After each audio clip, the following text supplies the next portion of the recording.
Hey, what's up? It's Greg from Fisherman's Headquarters, and today is Friday, October 21st.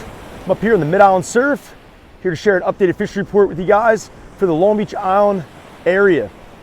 Right now, as you can see behind me, we've got about a 1 to 2 foot swell on the beach. Small little swell, light winds, the sun's out, not a cloud in the sky. Definitely a beautiful day. A little on the chilly side, but anybody who's been out and about in the outdoors the last, say, few days, it's been a little on the chillier side of things, but it's fall and it feels good. Looks like things are going to bounce out, this little chill here coming into this weekend and the following week. Next week it looks like we've got some beautiful weathers coming back, but that little chill kind of definitely dropped our water temperatures, and fishing's been pretty good. We've got some fishing taking place along the surf, along the inlet, and also the bay. Maybe you've been in the loop, say the past couple weeks, but we've had a somewhat of an early season run of bigger fish. Had a nice wave of fish come through past week or so, actually week or 2 weeks. Had some great fun fishing some days and also some nights. I had some great reports as well that kind of came to the shop from different friends and customers fishing the local area. There's fish being caught. As far as the beachfront goes, I would definitely say Long Beach Island has been on the slower side, but that's somewhat normal for this point of in the season. Normally, Long Beach Island will see striped bass fishing on the surf. Kind of kicks into gear normally around Halloween, and it's normally very, very good right into and through Thanksgiving. And some of our best fishing normally takes place around the Thanksgiving time frame, and even that last week of November and first week or so of December. So this year isn't really, say, odd by any stretch. I will say that it's a little bit of a colder water temperature right now than we've had. Last year and year before, we had a lot of kingfish this time of year. There's very few kingfish around LBI right now. I'm not saying they're gone, but there's a few being caught, but for the most part, kingfishing is not great. There are some striped bass. I got some reports, some fish that were released, and I saw some photos come in. One was on a nice yellow bottle plug. The person wanted to remain anonymous. Another fish came off a bunker chunk. They're definitely few and far between, but there are some very nice fish getting caught. Other reports I can share off the surf, there are some small bluefish and also some herring. You may see some of the smaller birds roaming around chasing smaller bait. That's going to be mostly spearing, bay anchovies, little white bait, some random small stuff. Sometimes you'll see more of a brown or reddish cloud in the water. That would be that rain bait. That would be those bay anchovies.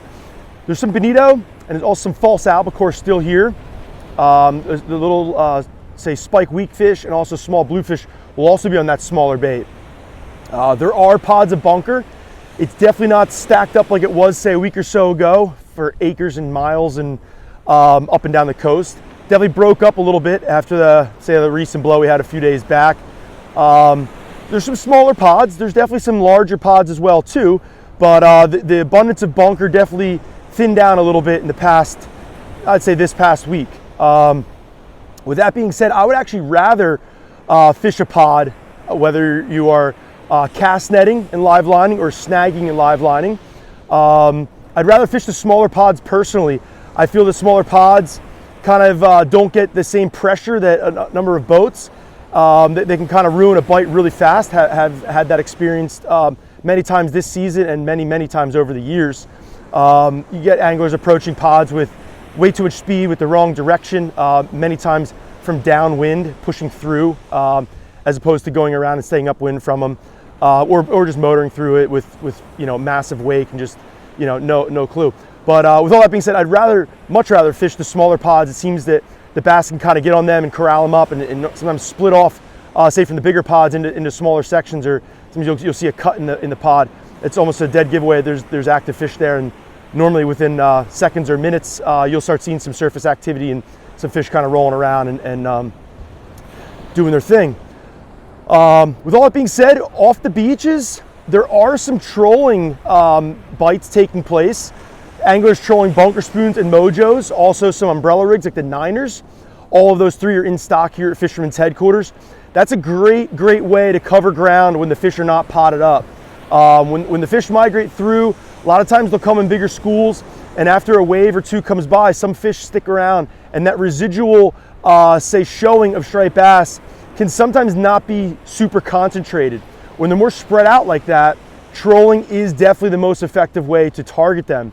If not, you're basically drifting and dreaming with live baits in your hand, or you're just casting and retrieving all day long. It can be a productive way to do things, drifting and dreaming with live baits, or fishing lures, for say half hour, hours at a time. But a lot of times you want to cover ground, you want to mark fish, figure out where they're holding, where they're hiding, kind of hunting them down. Trolling is definitely a great way to do that. I'm not the biggest fan of trolling, but I do know that there are advantages and disadvantages to every different style of fishing, so you need to have all those in your arsenal and be ready to go. Right now, trolling definitely is picking up fish. Live bait fishing is picking up fish, and also fishing lures as well. I mentioned live bait in the ocean, also the inlet, also the bay. Right now, when that water temperature drops down, like I mentioned, colder nights, bay temps in the mid to upper 50s. Be interesting to see what happens here if this weather picks up a little bit next week, if it warms back up a little bit. But right now I think you got somewhere in the range about 56, 57 degrees, depending where you are in the bay. But I'll say in the bay closer to the inlets. I'm sure back at the bridges it's probably mid 50s, maybe even low 50s. I haven't been back there to check, but I can promise you there's bass all throughout the bay right now. Live bait fishing would be a really good way to go about it. Live spot and live eels are an awesome bait to be fishing all fall. Live spot are probably the best way to catch striped bass during the day on a slow day in the bay. You can also anchor up and clam. Eels can be very good as well. I like to fish eels at night, spot during the day. That's just me. If you have some structure, you have some areas that you like to focus where you know fish are hiding, you can always drift bucktails, rubber shads.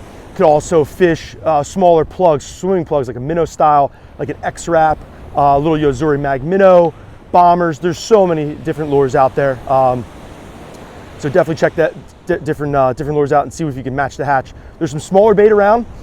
You can also resemble some bigger bait if you wanted to, say like say a 4 or 5 inch profile. For me, I do some fly fishing too. I like to fish some crabs and shrimp patterns, but the clousers are always my go-to. Catch a lot of striped bass in the fall, in the bay, on the channels, flats, sod banks, fishing small lures like a little clouser, a little deceiver, stuff like that, say 1020. You can go bigger if you want to, but I find that the 1020 size has been best for me over the years. With all that being shared, the tuna bite's still happening offshore. I know there's probably some anglers out there right now. It's been a phenomenal late bite there. It's been a absolutely, say, silly fishing, basically tuna just jumping in the boat. And that's really no exaggeration. But hopefully you got in on that. I didn't, I missed out, been super busy doing things that I have to do here on land. But I know a lot of friends got in on that action. That's awesome. As you see behind me, it's somewhat almost Lake Atlantic conditions. Looks like tomorrow is gonna be very nice as well. I know the flats of bait, butters and sardines have been flying out of the shop. So hopefully you get in on that action if you haven't. It seems like this might be the last hurrah here. We'll see what happens, but a lot of times that chunk bite starts dying off normally around Halloween. Days get shorter, weather starts getting squirrely, things happen. So just a heads up, if you were looking to get geared up for the season, stop by Fisherman Tackles. We can set you up. If you're looking for a new rod or reel, we're fully stocked, ready to go. You need a new line. Now's a great time to put new line on. Don't find out you have bad or old beat up line or frayed line with a nice fish that comes along, say, in the next couple weeks or a couple days. Don't let the fish find it. You got to find out your failures before that. If you need help getting set up with some rigs, you're not sure what to do, where to go, stop by Fisherman's Headquarters. The Tog Fishing in Barney Inlet is phenomenal. If you're looking to get down at LBI and just to get in on a bite, you're just like, hey, I just want to catch something, 100% head up to the inlet, fish live green crabs, fish sand fleas, catch a ton of tog. It's just about non-stop action. A lot of smaller fish, but they're definitely keepers in the mix. There's some good quality fish getting caught for sure. If you were looking to sign up for the Long Beach Island Surf Fishing Tournament, stop by, it's $30. It's a 9-week tournament, runs into December. You could fish for bluefish, striped bass, tog, kingfish, even redfish. A lot of different prizes, daily, weekly, segment prizes. Get on that, have some fun. There's also a photo contest, so you can take a photo of your fishing excursion, whether it's a catch or just the experience, and be in the running to win. I believe Tom, there's an angler, Tom had a 42-inch-ish fish. He won the first week's photo contest. That was on a bunker chunk, I believe on the North End Surf, say last week. Other things I can share, it might be too late by the time you see this, but this afternoon, this evening, 3-4 o'clock, I think until dark, Ship Bottom Police And the PBA is doing a trunk or treat here at Fisherman's Headquarters. We'll have a truck there. I did it last year, it was a lot of fun. I think last year was probably the first year, maybe I missed the first year. It was either the second or third year. We'll have a truck there with a bunch of goodies, a bunch of candy for the kids. So come out and say what's up. If you're looking to get geared up now and throughout the entire season, stop by Fisherman's Headquarters and get geared up. Love to help you guys out and help you catch more fish this year. One thing I would want to share and kind of put out there before I finish off this video is the striped bass stock may seem good for us here in New Jersey. We've had a great early season run. However, it is not in great shape. With that being said, a lot of the regulations have taken place over the years, last couple of years. You now see that slot limit where the smaller fish have to go back and the bigger fish have to go back, trying to protect the breeding class.